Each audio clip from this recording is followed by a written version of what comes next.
En estos momentos también sesiona la comisión de trabajo, donde se están presentando los funcionarios de Servir. ¿No? Según tenemos aquí en la agenda, tenemos que hacer, en estos momentos nos vamos a la sala Fabiola Salazar, ¿no? Está sesionando en estos momentos, como podemos ver, con representantes de Servir. Aquí justamente nosotros tenemos la agenda de la comisión, donde justamente se está presentando los representantes de Servir en la sala Fabiola Salazar. Los dejamos con el desarrollo de la sesión. Y sobre todo cuando no solamente tienen una discapacidad, sino tienen varias discapacidades. Entonces, el foco, por lo menos que nosotros estamos tratando de hacer, no es ir hacia el temas más de promoción de cómo lograr eso. Ahora, no es únicamente Servir solo no va a poder hacer esto, sino es por eso el trabajo conjunto con CONADIS y con el Ministerio de Trabajo para poder lograr lo que estamos planteando. Hoy, estamos hablando más o menos alrededor de 21.000 personas en el sector público que trabajan que tienen algún nivel de discapacidad. El reto, obviamente, siempre es aumentar esto, aumentar el número, ser mucho más inclusivos. Y como decíamos, hay dos retos importantes. Uno es el reto con aquellas personas que tienen algún nivel de discapacidad motora, física, y otro mucho más complicado, pero mucho más complicado, que es el que tienen algún nivel de discapacidad en materia mental, porque es mucho más difícil crear el entorno para eso. Por eso estamos trabajando con el Instituto de Noguchi a efectos de poder lograr, porque la capacitación ahí no es únicamente a la persona que tiene la discapacidad, sino es a todas las personas que están trabajando alrededor de ellas a efectos de no crear ningún tipo de problema adicional. En el tema de los requisitos para acceder y postular, hay ya hace mucho tiempo esa bonificación que se otorga del 10%. ¿Qué es lo que viene sucediendo? En muy pocas instituciones, en realidad, hay, no se respeta ese 10%. Entonces, en esos casos, nosotros hemos recibido las denuncias y hemos actuado para efectos de que en ese 10% sea considerado para todas esas personas que acceden a un puesto o postulan a un puesto. Obviamente, la empleabilidad en este caso y la mayor empleabilidad implica el trabajo con los diferentes sectores, ¿no? Y sobre todo educación. Ahora, a los servidores públicos, porque dejen de tomar en cuenta que no estamos únicamente pensando en aquellos que tienen discapacidad de nacimiento, sino la sobrevenida. Una de las cosas que nos decían en el Hospital Noguchi, en el Instituto Noguchi, era: hay una enfermedad mental que tiene que ver con la presión, con el estrés, y esa es la que podría estar afectando a un número significativo de trabajadores, sobre todo aquellos que llegan a un extremo de eso y que podrían estar en una situación bastante complicada. Entonces, ¿qué es lo que estamos trabajando ahí? Es signos para poder detectar a aquella persona que entra en una situación tal de estrés o de situación y poder bajarle la presión a efectos de que no vaya a estallar o no vaya a tener algún tipo de problemas para efectos de su desenvolvimiento. El estrés y la depresión nos llevan justamente a tratar de evitarlo. Y son cosas que estamos, obviamente, trabajando y tratando de capacitar a las personas a efectos de poder detectar el tema. Lo que estamos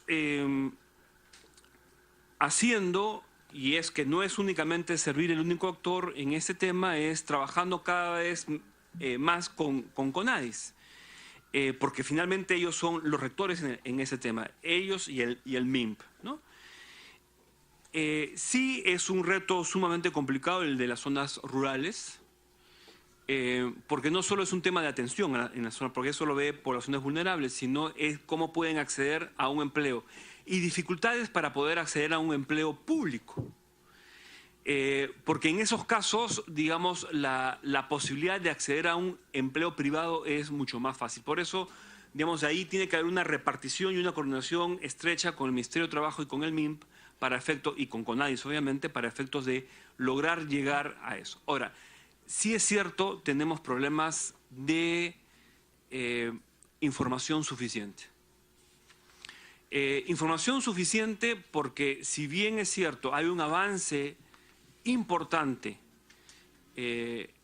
como ustedes señalaban a través de la presidencia, de que no se esconden ahora a personas con discapacidad, todavía existen personas que no salen a la luz pública, por ejemplo, que no tienen DNI, por ejemplo, que no se sabe dónde están, por ejemplo, que no hay una actualización de ese tema.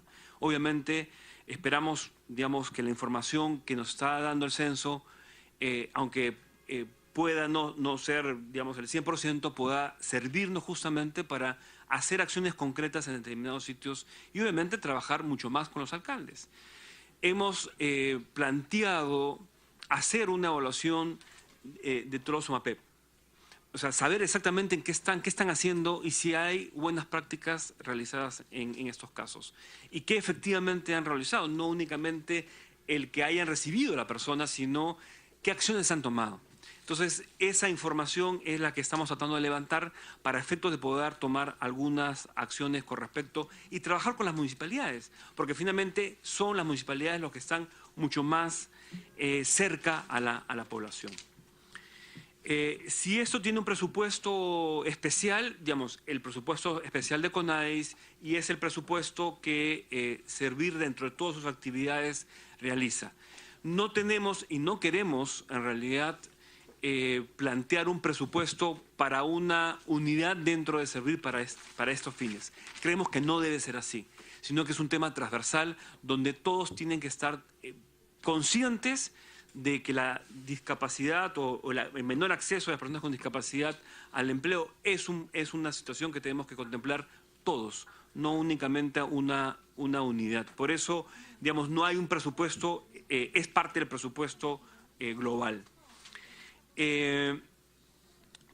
Si estamos desarrollando un tema de fiscalización muy fuerte, no. Lo que estamos desarrollando es un proceso de promoción justamente de cumplimiento de la cuota.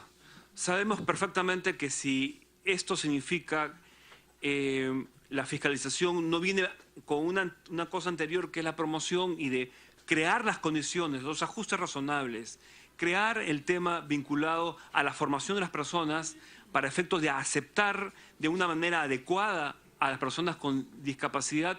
Creo que esto podría tener un efecto complicado. Luego, en el tema de, digamos, la primera parte, yo creo que hay algunas cosas que señalar, ¿no? En primer lugar, si esto va a generar, de acuerdo a lo que señalaba la congresista Ana Culi, si esto va a generar una mayores gastos para el Estado o mayores inversiones, y lo llamaría yo para el Estado como consecuencia de la implementación de la Ley de Servicio Civil, sí, sin lugar a dudas. Sin lugar a dudas. Pero estamos haciendo dos cosas importantes y por eso la demora. No es únicamente un cambio de régimen laboral, porque eso hubiera sido más o menos sencillo, ¿no? Simplemente los que están acá, ahora están acá. Sino el cómo las instituciones cambian y por eso el tránsito. Y por eso se ha establecido que se exista un sinceramiento tanto del mapeo de puestos, o sea, las personas que están laborando. El CAP, en términos generales, es una institución más que una institución, un instrumento que no es lo totalmente sincero, porque, por ejemplo, no están los CAS. Entonces, lo primero que hemos querido hacer es sincerarnos. El mapeo de puestos lo que hace es sincerar qué hace cada uno para efectos luego de ver qué cambio se hace. y si lo que se está haciendo en este momento es algo que está bien o que está mal. Y ver procesos significa es ver si los procesos que estamos haciendo están bien o están mal. ¿Tenemos que hacer este proceso? ¿Tenemos que hacer este proceso así? ¿Tenemos que hacer nuevos procesos que no estamos cumpliendo dentro de la propia institución? Entonces, por eso, digamos, y las mejoras significa es, visto esto, ¿qué mejoras tenemos que hacer en la institución? O sea, ¿dónde tenemos que poner el mayor número de presupuesto? ¿Acá? ¿Dónde está el ciudadano en todo esto? Entonces, esas son las preguntas que se hace cada institución y por eso vendría al lado de una mejora y obviamente la idea del concurso y la idea de lo demás es cómo levantamos a los servidores públicos. ¿Cómo invertimos más en capacitación? Por eso tenemos otros procedimientos. El plan de desarrollo de capacidades. Por eso, digamos, se ha creado la Escuela Nacional de Administración Pública, que tiene 4 años y han pasado por ella 40.000 personas. No es poco. Nos falta un montón, pero 40.000 personas con una metodología distinta, con una lógica distinta, sin distinción de ninguna persona, sin distinción de si tienes tanta edad o tienes otra edad, o si eres de Lima o eres de fuera de Lima. Nos estamos pasando con las universidades para luego poder realzar más. Estamos trabajando mucho en fuera de Lima, trabajando las aulas regionales, justamente, y comenzamos con Ucayali, luego hemos ido a Libertad, acabamos la semana pasada hacer la de Cusco, y así sucesivamente durante este año, y vamos a seguir el próximo año, porque creemos que la llave maestra para hacer un cambio importante en nuestra al sector público tiene que ver con la capacitación. Trabajando mucho con las municipalidades, o sea, es verdad, son 1.850 y tantas municipalidades, es complicado, pero sí estamos trabajando mucho con las municipalidades y principalmente, digamos, trabajando en selva y en sierra. Acabamos de hacer un curso piloto en Yungay y nos ha ido muy bien y obviamente lo vamos a repetir en otros lados.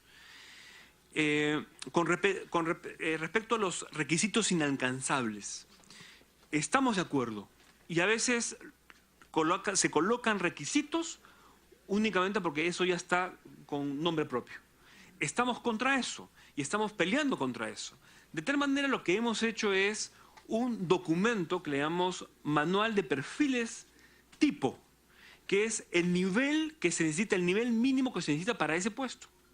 ¿Por qué? Porque una persona que va a gestionar no necesita 30 maestrías, sino necesita de repente algunas cosas distintas, o de repente no necesita estudios universitarios, sino necesita, digamos, estudios técnicos o la experiencia, porque algo subvalorado en el país en este momento es la experiencia. Entonces, lo que estamos haciendo es justamente regular, y por eso el manual de perfiles para poder controlar.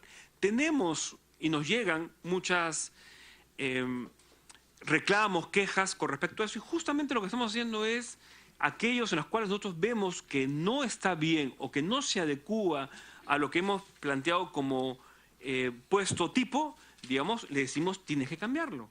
Y las entidades lo están cambiando.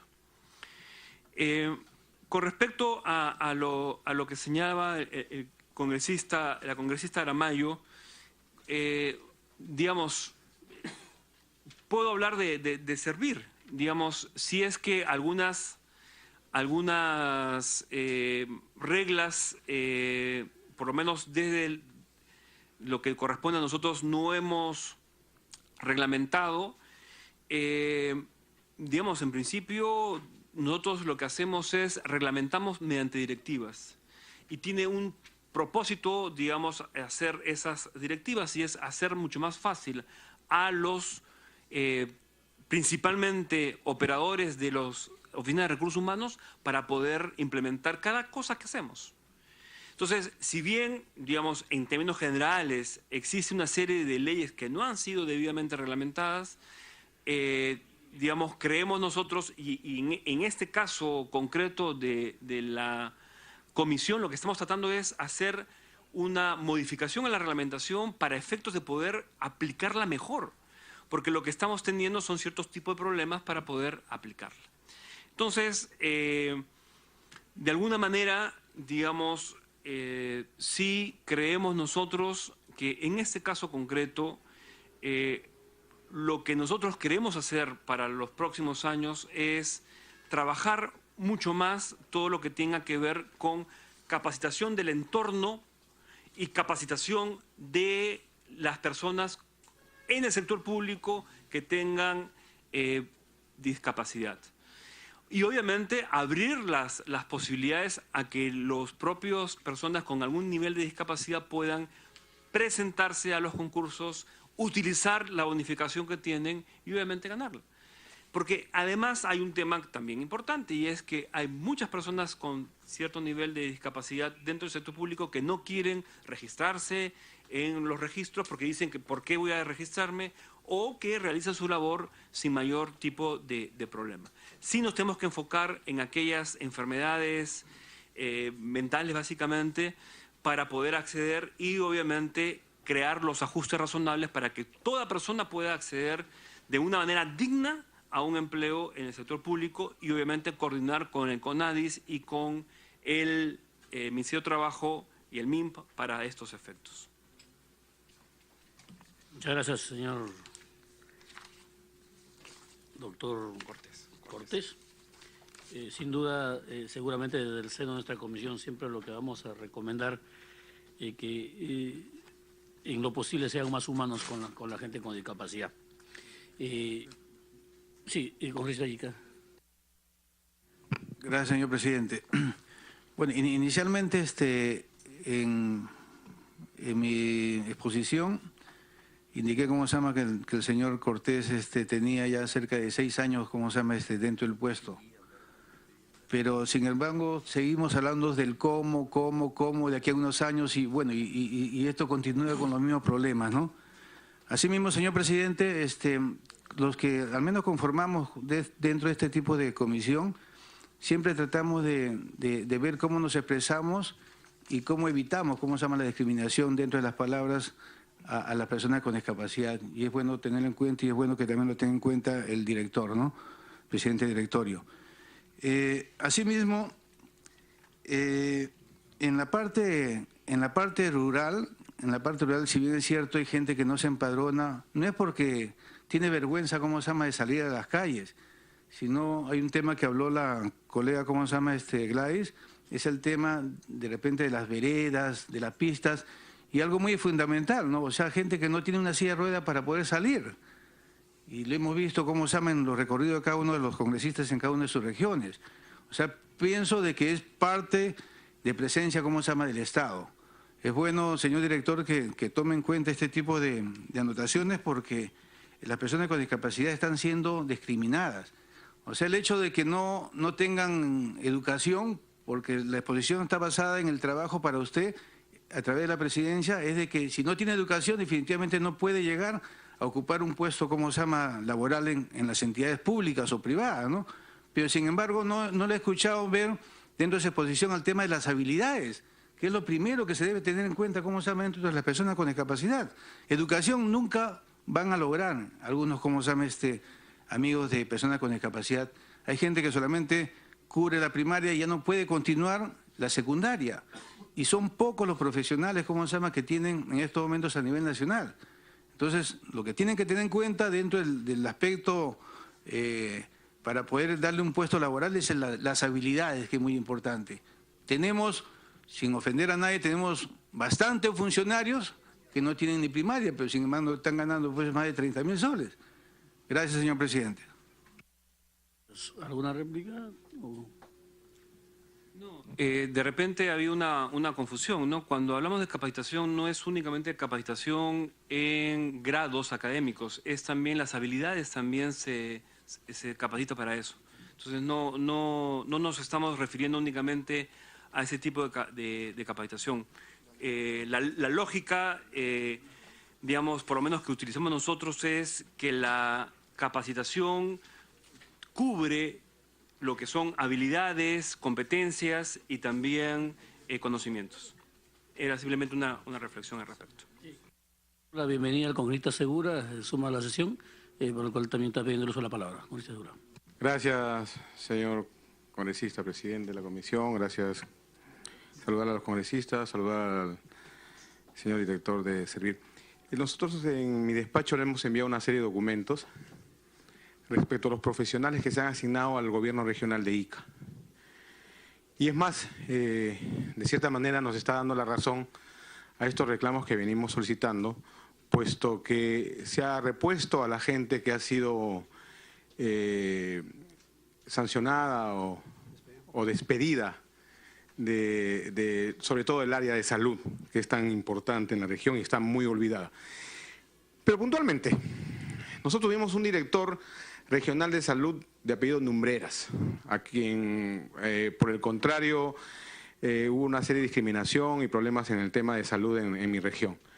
Hemos pedido la evaluación, de qué manera Servir ha evaluado, nos ha dado un informe del primer año, pero no nos da del segundo, y más bien nos contestan de que como no cumplió el año, solamente tuvo de enero a junio, no pueden determinar una evaluación. Y esta evaluación no lo hace directamente Servir, asume la información que recibe de la del mismo gobierno regional. Y tenemos conocimiento, y no está muy lejos Ica, de cómo se vienen gastando los presupuestos, de cómo se ha avanzado en el tema de salud, de cómo creció el dengue, de cómo creció el Zika, etcétera, etcétera, etcétera. Entonces, la pregunta cae de madura, ¿de qué manera, y me disculpo por no haber estado, de repente la contestó, pero de qué manera evalúa Servir directamente a estos profesionales pues, que promueve, que coloca en direcciones como en este caso la de Ica? Gracias. ¿Comentario, doctor Cortés? Bueno, a través de la presidencia, si bien no ha sido parte de la exposición, esto simplemente señalar dos cosas, ¿no?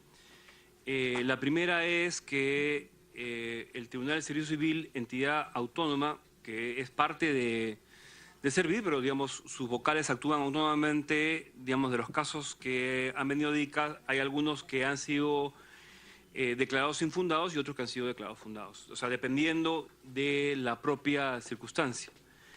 Entonces, digamos, han sido como unos 14 casos, creo que los resueltos hasta este momento, algunos, digamos, han sido declarados fundados, otros infundados. Luego, sobre el tema de Nombera, digamos, la evaluación se hace en función, el empleador, nosotros asignamos al gerente público. El empleador es la entidad que lo ha solicitado. Y con el empleador lo que hacemos es metas concretas por año. Y eso es lo que vamos evaluando nosotros en cada oportunidad. Hacemos una evaluación anual y lo que hacemos es un monitoreo de las evaluaciones de lo que ha avanzado durante el semestre. Voy a ver exactamente la contestación que le hemos dado para efectos de si es que hay que cambiar algo, lo cambiaremos, para tener una situación. Y en cualquier momento, digamos, congresista, estoy llano a través de la presidencia, llano a poder sentarme con usted, a poder ver todas las inquietudes que... Una interrupción por el congresista. Sí, le digo esto porque de alguna manera asumo una responsabilidad, a través suyo, presidente, al señor director. Asumo una responsabilidad porque yo bien decía a los funcionarios y empleados de los diferentes hospitales en la región que no interesaba de dónde viniera el profesional. El tema es que cumpliera con el perfil, que cumpliera con el reglamento y que obviamente aportara. Y qué mejor obtener conocimientos de alguien, no necesariamente de la región, sino de alguien de afuera. Pero lamentablemente esto me trajo problemas porque lo que resultó de lo que teníamos como directores de hospitales y director regional de salud fue realmente una catástrofe en la región. Y con mayor razón asumí la responsabilidad de alguna vez de mis palabras. Por eso es importante que reiterarle, saber de este último semestre de qué manera se evaluó y cuáles fueron los resultados que a ustedes les llegaron, porque, como le vuelvo a reiterar, realmente la gestión fue bastante penosa, por decirlo menos, y justo nos agarró en un problema como el niño costero, donde se incrementaron las cifras terriblemente del Zika y el dengue. Así que me gustaría entrar en más detalles. Estuve con la ministra haciendo la inspección y me gustaría darle más detalles de lo que pasó. ¿De qué manera podemos tener los profesionales que meritúa, pues en este caso, las regiones y áreas tan importantes como salud? Gracias, presidente. Muchas gracias, congresista. Quiero agradecer al doctor Cortés por su presencia en vuestra comisión. Seguramente habrá algunas respuestas que han quedado todavía aún por contestar, pendientes, y agradeceremos. Lo que siempre pediremos que sean siempre más humanos, porque es necesario. Y el tema de las municipalidades rurales del país, trabajarlo muy cercano con los alcaldes, porque eso seguramente va a evidenciar que el censo aún falta ciertos ajustes. Entonces agradecemos al doctor Cortés por su presencia y lo invitamos a retirarse cuando crea por conveniente. Suspendemos la sesión un momentito.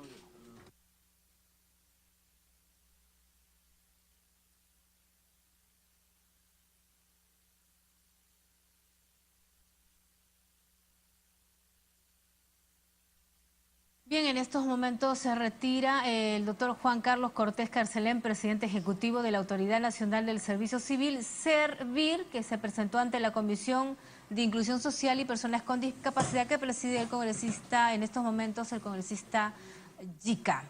Bien, en estos momentos ya se reanuda la sesión luego de haber escuchado al representante de Servir sobre el proceso de implementación de esta ley. Vamos a reiniciar la sesión. Vamos a ver el predictamen recaído en la observación del Poder Ejecutivo a la autógrafa de ley que promueve a los comedores populares como unidades productivas.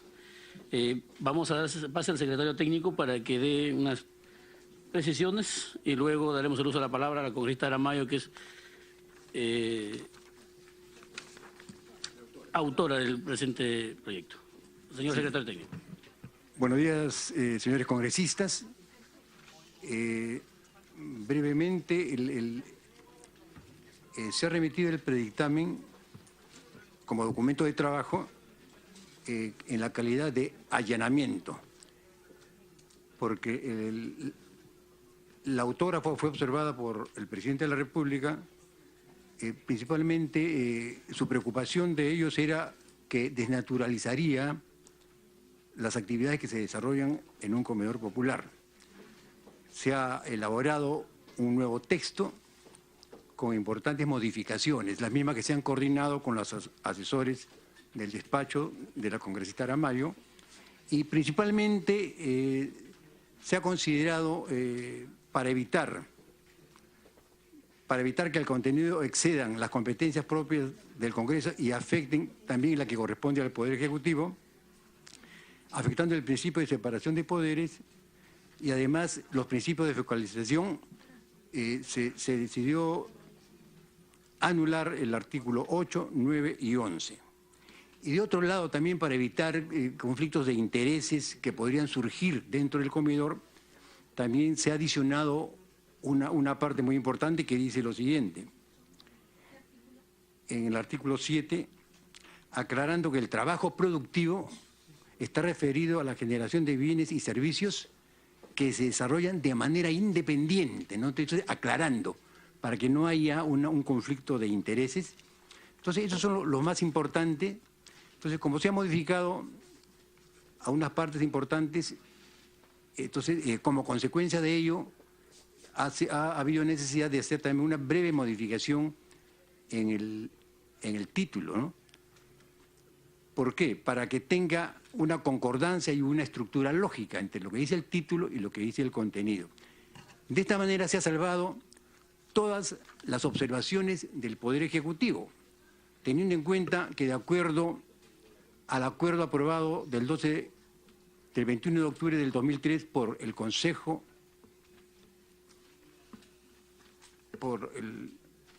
el Consejo Directivo, dice lo siguiente: allanamiento, cuando la Comisión acepta todas las observaciones formuladas por el Poder Ejecutivo, como en este caso, y modifique el texto originario de la autógrafa según dichas observaciones, como en este caso, sin insistir en aspecto alguno que hubiera sido objeto de observación, y a la vez sin alterar en forma ni en el fondo la parte no observada, ¿no es cierto? Se ha tenido en cuenta esto para poder estar dentro de la forma de allanamiento. De esta manera consideramos que se ha subsanado y que esto sigue siendo de todas maneras un documento de trabajo y que cualquier opinión o modificación se podría también tener en cuenta, pero sin modificar la naturaleza del concepto de allanamiento. Muchas gracias, señor presidente.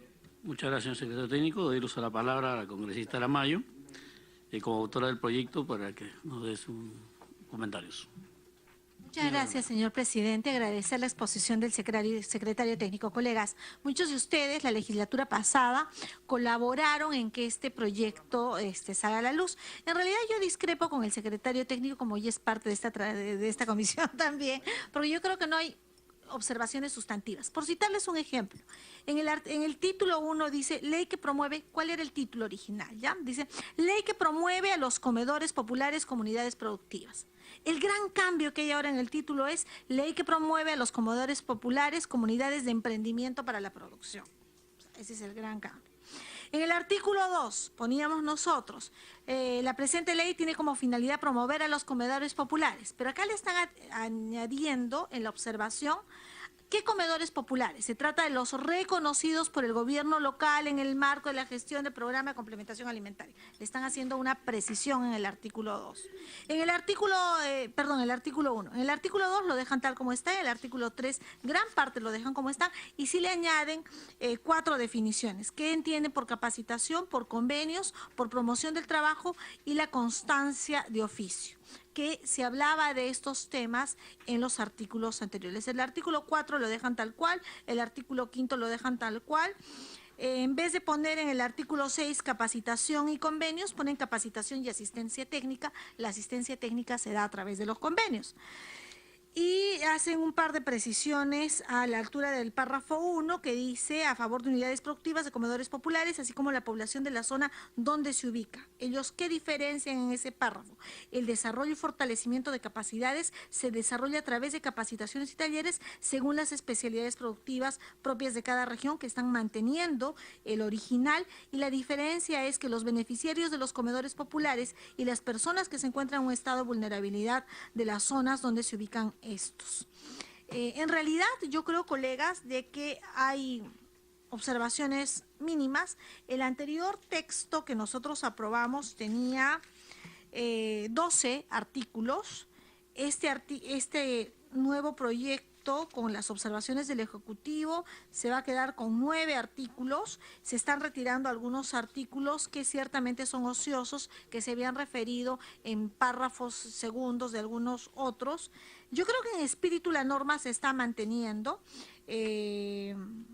Yo quisiera solamente presentar un texto sustitutorio, si ustedes lo pueden, lo ha socializado la doctora Arlet.